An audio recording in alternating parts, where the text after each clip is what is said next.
आज आहे आदित्यचा 6 month birthday आणि त्याला विश करण्यासाठी चक्क बाहेर पडलेला आहे व्हाईट स्नो. हॅलो एव्हरीवन, कसे आहात सगळे? आय होप तुम्ही सगळे ठीक असाल. तर आज आहे 5 जानेवारी आणि बाहेर तुम्ही पाहता आहात चक्क स्नोचं ब्लँकेट झालेलं आहे. आदित्यचा हा फर्स्ट स्नो आहे. मी त्याला छान असं सकाळी उठल्याबरोबर त्याचं जे सकाळची कामं आहेत हे करून घेतली. त्याला बाहेरचा स्नो सुद्धा दाखवला. त्याचा हा पहिला स्नो होता. त्याने काही ते व्यवस्थित पाहिलं नाही, पण मला खूप जास्त एक्साइटिंग वाटत होतं आणि अद्वैत सुद्धा खूप जास्त एक्सायटेड होता. त्यानंतर अद्वैतचं आज स्कूल स्टार्ट झालं होतं, त्यामुळे त्यालाही रेडी करायचं होतं. थोडा वेळ मी त्याला इथे त्याच्या इलेक्ट्रिक स्विंगमध्ये ठेवून दिलं, जोपर्यंत अद्वैत आवरत नाही तोपर्यंत. आणि अद्वैतने सुद्धा स्नोमध्ये 6 बनवून त्याला छान अशा विशेष दिल्या. छान असा स्नोचा एक बॉल करून त्याच्यावरती टाकला आणि छान आम्ही थोडा वेळ इथे एन्जॉय केला आणि नंतर आम्ही निघालो स्कूलसाठी. आता स्कूलसाठी पण बाहेर निघताना तुम्ही पाहता आहात खूप छान असा सगळीकडे स्नो झालेला आहे. अद्वैतसुद्धा खूप जास्त एक्सायटेड होता आणि इथे पूर्ण जे काही रोड आहे हा सुद्धा अगदी व्हाईट स्नोही झालेला होता.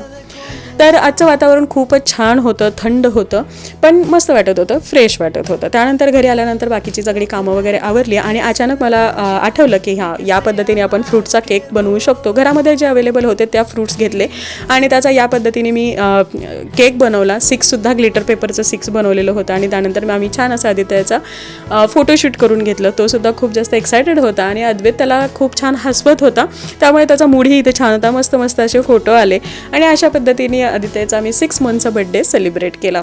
बऱ्याच जणांच्या कमेंट्स येत होते की आदित्य किती महिन्याचा आहे. तर आदित्यला 5 जानेवारीला झालेले आहेत 6 महिने पूर्ण आणि या पद्धतीने आम्ही त्याचा हे 6 मंथचा बर्थडे सुद्धा सेलिब्रेट केलेला आहे. तुम्ही ते पाहू शकता, खूप जास्त मस्ती करत होता आणि त्याला हा केक सुद्धा खूप आवडला होता. बघितल्यानंतर त्याला आता हातात घेण्याची किंवा त्याला टच करण्याची अशी थोडीशी एक्साइटमेंट होती, पण अद्वैत पुढे खेळत होता. त्याला आम्ही खेळायला लावलं होतं कारण फोटो वगैरे छान येण्यासाठी.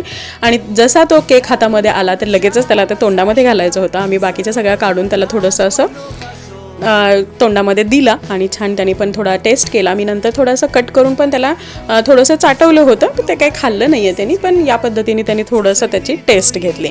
सो येस, बघता हे छोटंसं पिल्लू आता 6 महिन्याचं झालं आणि असाच तो 1 वर्षाचा सुद्धा होऊन जाईल. कळणारही नाही. खरंच दिवस खूप जास्त फास्ट चालले आहेत, पण ही जी जर्नी आहे ही मी खूप जास्त एन्जॉय करते आहे आणि प्रत्येक मम्मी प्रत्येक पॅरेंट हे करतात आणि माझी जी जर्नी आहे मी तुमच्यासोबत सुद्धा शेअर करते आहे. So stay tune.